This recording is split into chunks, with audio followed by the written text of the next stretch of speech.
मित्राने घेतलेले उसने 30,000 रुपये परत दिले नाही.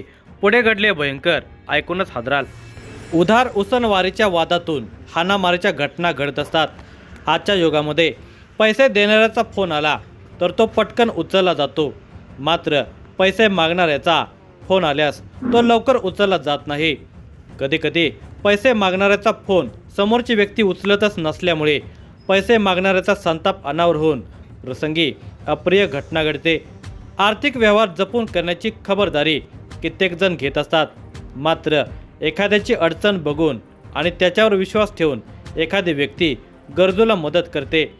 त्यानंतर मात्र उधार दिलेले पैसे आपल्याला मिळत नाही हे लक्षात आल्यावर उधार देणारा चिडतो आणि त्याच्या हातून संतापाच्या भरामध्ये अनर्थ घडतो. अशीच एक धक्कादायक घटना घडलेली आहे. ही व्हिडिओ पुढे पाहण्या अगोदर जर तुम्ही या चॅनलवर जर नवीन असाल तर प्लीज आपल्या ह्या मराठी चॅनलला नक्की सबस्क्राईब करा. जळगाव तालुका पोलीस स्टेशनच्या हद्दीमध्ये भोलाने हे गाव आहे. या गावामध्ये आकाश रामकृष्ण कोळी हा तरुण राहत होता. याच गावामध्ये बाळू सदाशिव कोळी हाही राहत होता. आकाश कोळी याला आकाश टेलर या नावाने गावातील सर्वजण ओळखत होते. आकाश आणि बाळू हे दोघे एकमेकांचे जीवाभावाचे मित्र होते. एके दिवशी बाळू याला वैद्यकीय उपचारासाठी 30,000 रुपयांची गरज होती. त्यामुळे बाळूने त्याचा मित्र आकाशकडे उधार स्वरूपामध्ये पैशांची मागणी केली. बाळूची वैद्यकीय निकड लक्षात घेत आकाशने त्याला 30,000 रुपये उधार दिल्यामुळे बाळूची गरज आणि वेळ भागली. आकाशला त्याची रक्कम वेळेवर परत करणे बाळूला क्रमप्राप्त होते, मात्र तसे झाले नाही. दिवसामागून दिवस जात होते. बाळूने आकाशला त्याची 30,000 रुपयांची रक्कम वेळेवर परत केली नसल्यामुळे आकाश उधार दिलेल्या 30,000 रुपयांच्या मागणीसाठी बाळूकडे तगादा लावत होता. बाळू नाही म्हणत नव्हता आणि ती रक्कम परतही करत नव्हता. त्यामुळे चालढकल करणाऱ्या बाळूवर आकाश चिडून होता. तो बाळूला सातत्याने त्याच्या रकमेसाठी फोन करत असे, मात्र चालढकल करण्याचे बाळूचे काम सुरूच होते. त्यामुळे दोघा मित्रांच्यामध्ये वादाची ठिणगी पडण्यास सुरुवात झाली. दोघांच्यातील वाद इतर नातेवाईक आणि मित्रांच्या हस्तक्षेप आणि सामंजस्याने मिटवण्यात आलेला होता. त्यानंतर दिवसामागून दिवस निघून गेले आणि वर्षही उलटून गेले. दिनांक 14 जानेवारी हा मकर संक्रांतीचा तो दिवस उजाडला. या दिवशी सर्वत्र तिळगुळ घ्या आणि गोड गोड बोला असे बोलून मागचे वाद विसरण्याचा दिवस उजाडला. मात्र याच दिवशी कटू आवाज ऐकून आपल्यावर प्राणघातक हल्ला होणार असल्याचे बाळूच्या ध्यानीमनी नव्हते. रात्री 8 वाजण्याच्या सुमारास आकाशने बाळूला त्याच्या मोबाईलवर कॉल केला. बस स्थानकावर उभा असलेला आकाश हा त्याच्या मोबाईलवरून बाळूला शिवीगाळ करू लागला. तू बस स्टँडवर ये, आज तुझा काटाच काढतो असे म्हणत आकाश हा बाळूला शिवीगाळ करत होता. त्यावेळी बस स्थानकावर बाळूचा भाऊ नरेंद्र उभा होता. आपल्या भावाला आकाशकडून होत असलेली शिवीगाळ नरेंद्र कोळी ऐकत होता. काही वेळातच बस स्थानकावर बाळू आला आणि आकाशच्या समोर हजर झाला. तू मला शिवीगाळ का करतोस असे बाळूने विचारले. त्याच दरम्यान आकाशचे नातेवाईक रामकृष्ण कोळी आणि प्रकाश कोळी हे बस स्थानकावर हजर झाले. आकाशसह सर्वजण बाळूला शिवीगाळ आणि चापट बुक्क्यांनी मारहाण करू लागले. आपल्या भावाला शिवीगाळ आणि मारहाण होत असल्याचे बघून बाळूचा भाऊ नरेंद्र याच्यासह कृष्णा अरुण कोळी, गोपाल अशोक कोळी, जयेश बाळू कोळी, विशाल बाळू कोळी असे सर्वजण भांडण सोडवण्यासाठी सरसावले. मात्र कुणाला न जुमानता रामकृष्ण ताराचंद कोळी आणि प्रकाश ताराचंद कोळी यांनी बाळू कोळी याला घट्ट पकडून ठेवले. बाळूला दोघांनी पकडून ठेवल्याचा गैरफायदा घेत आकाशने त्यांच्यावर पाठीमागून धारधार कोयतेने प्राणघातक हल्ला केला. बाळूच्या मानेवर 2 ते 3 वेळा जोरदार प्राणघातक हल्ला झाल्याने त्याच्या मानेतून मोठ्या प्रमाणामध्ये रक्तस्राव सुरू झाला.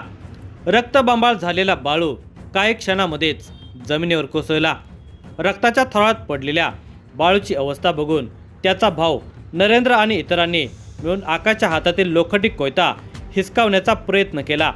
या झटापटीमध्ये नरेंद्रचा पुतण्या जयेश कोळी याच्या हातावर आकाशने कोयत्याने हल्ला केला. त्यामध्ये जयेश जखमी झाला. झटापटी दरम्यान नरेंद्रच्या कमरेवर आकाशने हल्ला चढवला, त्यात त्यालाही दुखापत झाली. आपल्याला विरोध होत असल्याचे बघून आकाशने त्याच्या ताब्यातील गावठी पिस्टल दाखवून दोघांना जीवेत ठार मारण्याची धमकी दिली.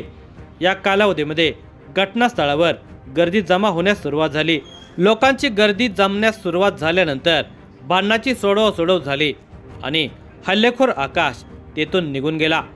रक्ताच्या थराळ्यातील बाळूला बघून काही जणांना भोवळ आली आणि ते बेशुद्ध पडले.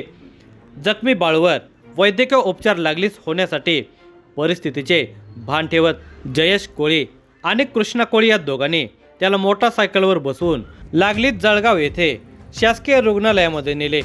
डॉक्टरांनी तपासाअंती बाळूला मयत घोषित केले. दरम्यानच्या कालावधीमध्ये घटनास्थळावरून पळून गेलेला हल्लेखोर आकाश कोळी हा त्याच्या घरामध्ये आतून दरवाजा बंद करून लपून बसलेला होता. त्याचवेळी त्याचा चुलत भाऊ चेतन कोळी हा जळगाव येथे मजुरी काम करण्यासाठी मोटारसायकलने जात होता.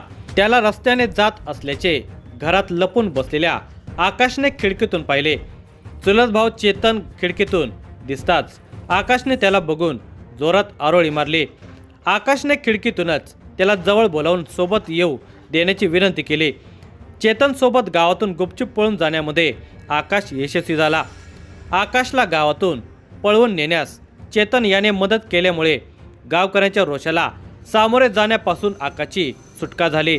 जळगावच्या दिशेने दोघे जात असताना बाळू मरण पावल्याची दोघांना माहिती समजल्यामुळे गावातील वातावरण बिघडण्याची शक्यता लक्षात घेत आकाशने अन्यत्र पळून जाण्याचा बेत आखला. आकाशने गुन्हा केला असल्याची माहिती असूनही त्याला चुलत भाऊ चेतन याने पळून जाण्यास साथ दिलेले होते.